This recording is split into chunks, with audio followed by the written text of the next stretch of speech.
Le Bénin s'apprêtait à signer un accord de coopération militaire avec la Russie le 30 juillet 2025. Étonnant, n'est-ce pas? Allons-y. Souvenez-vous, en juillet 2023, des représentants béninois, dont des officiels du ministère des Affaires étrangères, avaient participé au sommet Russie-Afrique.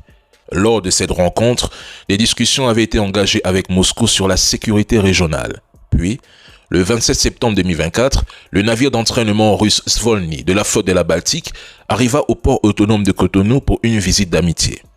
Derrière les échanges officiels, des entretiens privés eurent lieu, débouchant sur une volonté claire de Cotonou de coopérer avec la Russie pour moderniser son armée.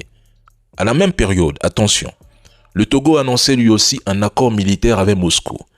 Le 19 novembre 2024, des réunions se tinrent entre le ministère béninois des Affaires étrangères, alors dirigé par M. Bakary, et l'ambassade russe à Cotonou.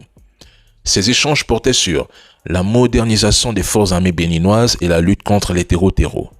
En mars 2025, même si la rencontre concernait d'abord le Togo, les officiels béninois participèrent à des échanges techniques avec la Russie pour suivre le modèle de coopération déjà en place chez leurs voisins.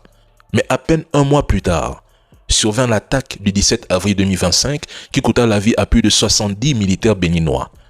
3 mois plus tard, soit en juillet 2025, l'ambassadeur russe déclara lors d'une interview que l'accord intergouvernemental de coopération militaire russo-béninois était en phase de finalisation avec une signature prévue dans les prochains jours. Mais depuis cette attaque, silence radio.